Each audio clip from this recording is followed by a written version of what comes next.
Wow. Long time no see, huh?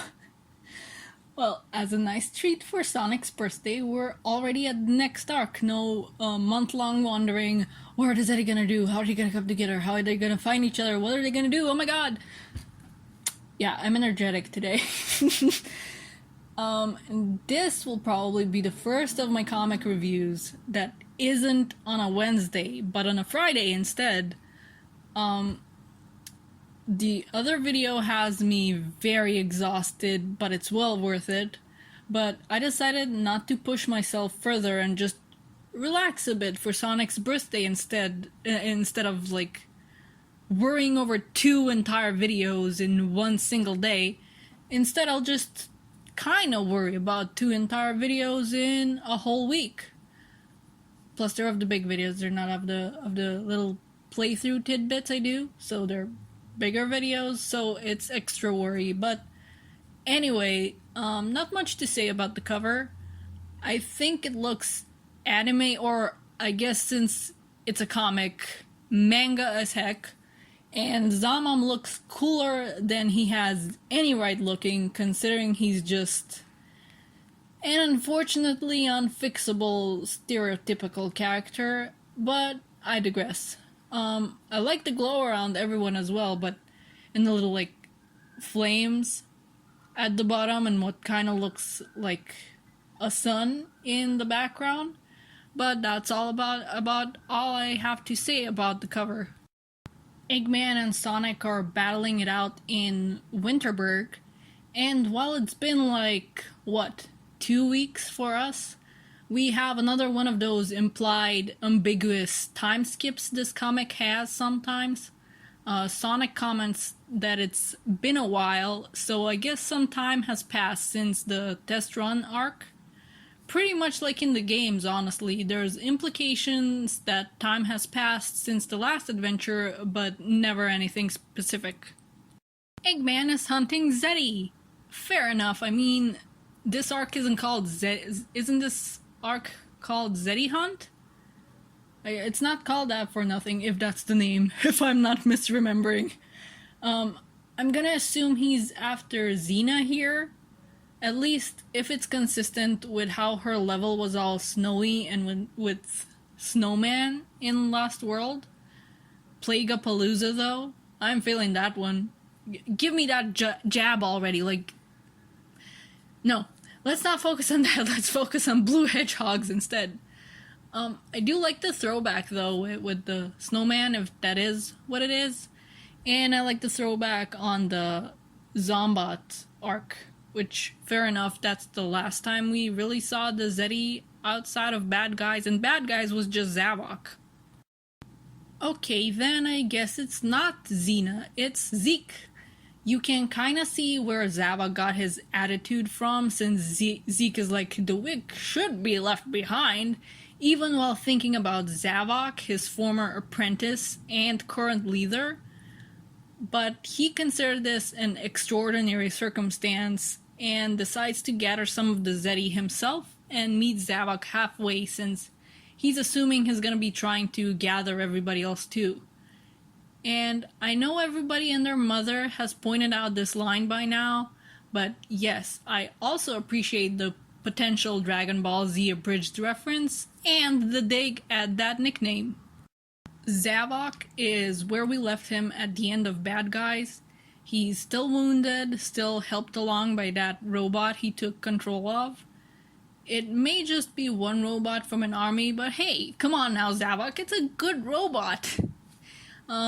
He goes on to lament how he used to be the most powerful one back on Lost Hex, but lost to Eggman and Sonic, and then went on to suffer one humiliating defeat after another, and how it would be so easy for him to surrender now when he's basically at the lowest that we've ever seen him, and probably that he's ever experienced. But then we get this super cool panel of Zavok that looks like... God, how do I even describe it? You know those shots in anime when someone is enraged or like powering up? You know the ones, surely, but it also reminds me of the stylization of that one episode of Samurai Jack with the haunted house. I don't know how many of my audience have seen that, but there was this dragon type demon thing there that was haunting the place, and it was animated kind of in the same style, you know, with the lines moving and everything.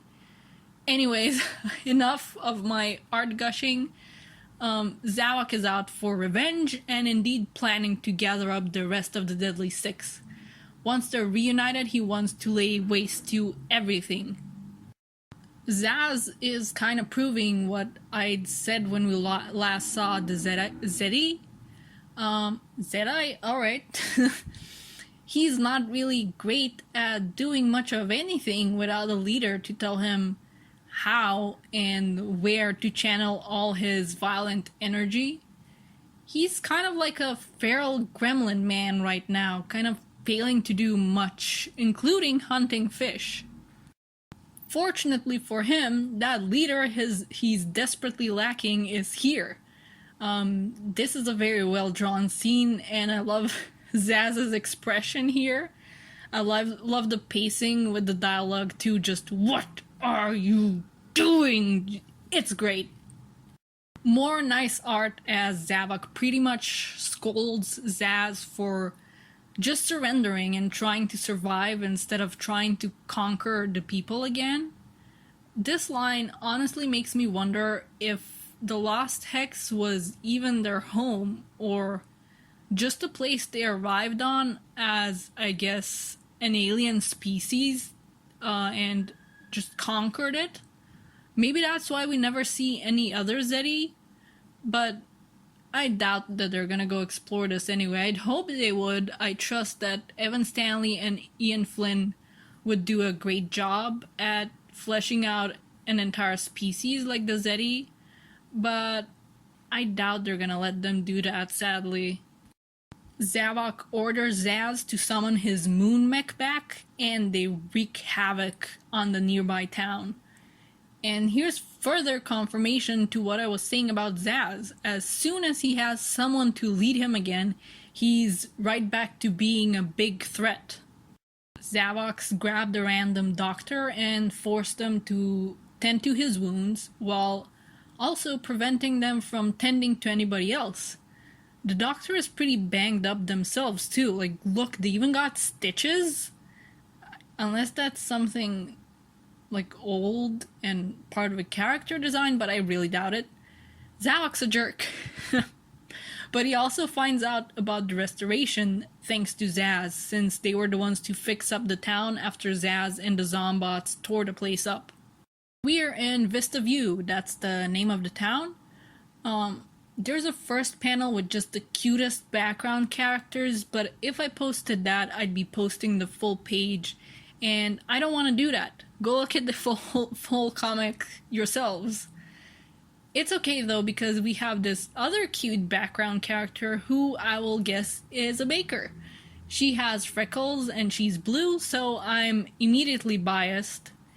And Zamam is locked up in this town looking like some kind of blob, since he's completely constrained within that cage, and he's still enormous. Knowing that the other Zeddy are coming, this does not bode well. Yep, there they are. They blew up the feast and everything, and a cute bunny. How dare you? Zavok frees Zamam, stating how he was in a more pathetic state than Zaz was in when he found him. And when Zamam complains that he was weak with hunger because they only feed him 3 times a day, haha, funny, we get it. Zavok says this, and then says, you consume all, as a Zeddy. I have a feeling he's gonna be giving everybody this kind of Zeddy pep talk. Aw, the egg pond that Zavok was controlling got destroyed. I was kinda hoping that it would stick around, but I guess with the Zavok would have had no need for it anyway, but it was nice while it lasted. Zavok crushes that guy's Wispin, and this is just me speculating, but I feel like maybe the dazed Wisp was added after the fact. Like, maybe they just had him crush the Wispin, but then the editors went like, hey, wait, there's wisps in those. We can't just have him crush it. We need to show that the wisp is okay. But again, just speculating, based on like the placement between panels of the wisp. But it could just be a fun thing, just stuff going between panels that they added. Maybe, again, just speculating. Anyway, Zavok doesn't understand nice people or helping others out, I guess. Kind of further leaning into that vibe the comics have been setting up, that the Zeti are hunters and conquerors. After he gets his explanation, Zavok gets angered that the restoration just goes around undoing all the destruction the Zeti have caused, and he just wants everyone to suffer together. Zavok is already healed up, as seen here where he's tossing away his bandages. Littering? Does their evil know no bounds? Anyway, Zeke is here with the rest of the Zeti, so I guess Zavok won't be giving everybody a Zeti pep talk, just as well. I don't think there was anything awesome sounding he could have told these three, really, compared to Zaz and Zamam. Like, what could he say to them as a pep talk, really? Like, he would have found Zor and been like, "You are a Zeti of the Deadly Six. You know no joy, just misery and depression."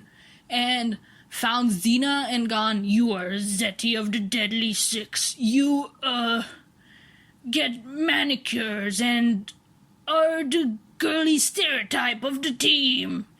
And then Zeke is just, "You are Zeti of the Deadly Six. You have no midlife crisis. You are old."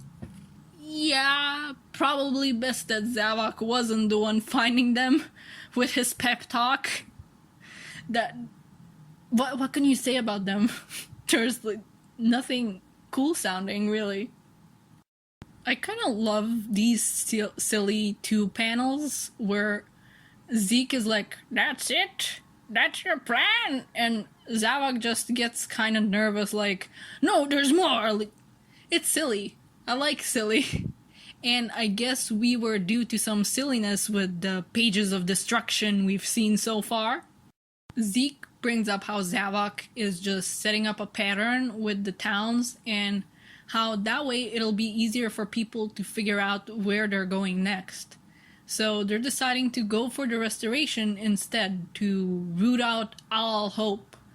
Really, if they're kind of all miserable, that nothing really... Zor isn't that special, is he, with his misery and stuff? Because all the Zeti want to spread misery. I guess he's just more miserable about it himself, but he's not nice. I don't know. Anyway, about their plan, rather, they're going with their original plan, but as bait for the restoration, rather than it being their main plan. They're gonna draw him out and then attack their main base when their forces are thinned out. Which does feel like high stakes to me anyway. We saw a bit of what Restoration HQ looks like now, and I don't want to see it fall. It has people just living their lives there. They've got gardens, they've got those little shops there.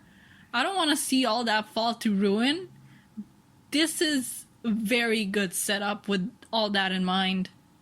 Orchardville was being all cute with people gathering fruits, and then more Zeti havoc with Zor just being super creepy there. These two NPCs who I love the designs of show up to try and help, but then Zavok freaking drops a whole freaking tree on them. Cripes, man, you already dropped the whole tree on them. No need to step down on it too to like try to crush them further. Just ruthless. What a way to make us worry about NPCs. Do we know the names of these two? No, but I still want them to stay safe. They're basically falling right into Zavok's hand. One or some of them are gonna call for backup, and it's exactly what he wants. I love the designs of these two though, seriously. I'd love it if they kind of made occasional comebacks like Lanolin the sheep. Like, I'd want to see them in future issues and see that they're okay after this. But it probably won't happen. I think Lanolin is kind of a special case. Ah well. The Chaotix, meanwhile, are in the new HQ for the first time. It was kind of their fault that the old one fell, one with them bringing in Charmy as a zombot and all. That kind of made things worse. Again, though, the background characters, look at them. I can't not gush at them. Look at that moth in the background. They look so cool. Ooh, speaking of Lanolin, there she is again. I guess she kind of got startled by that expression of hers. Yeah, you know that time at the start of Test Run when Lanolin left kind of with harsh shadows on her face? And all the people were like, oh my god, she's so suspicious, maybe she's evil. Yeah, I think she's just kind of like that when leaving after doing her job or something. I don't know. Some people are speculating she might be Mimic, but she doesn't have his tells, like the brown eyes or the suction cups. But then again, maybe those tells aren't present in universe. Maybe they're just there so us readers will know that it's Mimic. So, I don't know. Maybe she's just like that. Maybe she gets exhausted of doing her job pretty easily. I love Vector's face at her, though. Our favorite detectives easily figure out what's up, that the Zeti are behind the attacks, and where they're gonna strike next. Too bad they don't know this is exactly what the Zeti want. And we're back to the conflict of the start of the issue between Eggman and Sonic. There was a cool Eggman base explosion in the panels before this, but again, full page posting is a no-no on this channel most of the time, so I implore you to take a look at these comics for yourselves. Anyways, we get a bit of ice cap action with Sonic snowboarding down the mountain for a bit. He thought he could have some more fun after, but there's no rest for the wicked. He gets the call about the Zeti and about their targets. Side note, but I do love these wrist communicators they have now with like screens and everything is basically a screen share on your wrist. The Zeti are headed for Sunset City, and their next target, or so the Restoration thinks, will be Winterberg, which works out since Sonic is basically right there, and he thinks he'll get the time to sit back and relax. Except, as we know, the Zeti will head for Restoration HQ instead. And we got more setup since the Chaotix went to the HQ and we got to see more background characters and they commented on how nice the place is. Once again, I don't want to see the place go down. We'll see what happens. I'm kind of dreading it. Again, in that excited way where I want to see what happens. Is everybody gonna make it out? Are the Zeti gonna complete their goal? This is just the first issue of the Zeti Hunt arc. So there's way more to come and I'm excited for it all. But that's it for this issue. Next issue I think is gonna be the 60-page 30th anniversary special issue. So that might be a beast to cover. I'm gonna get right on it. Maybe I'll start adding music to these videos too now that I've figured it out. The only reason that this video doesn't have the music that the Sonic 1 video had is that I literally just figured out how to do that, and it's a full week and I just have no time to add music, but maybe on the next one. We'll see, but yeah, excited for this arc, excited for the 60-page beast of a comic that's coming up, and I'll see you when I see ya. Bye bye.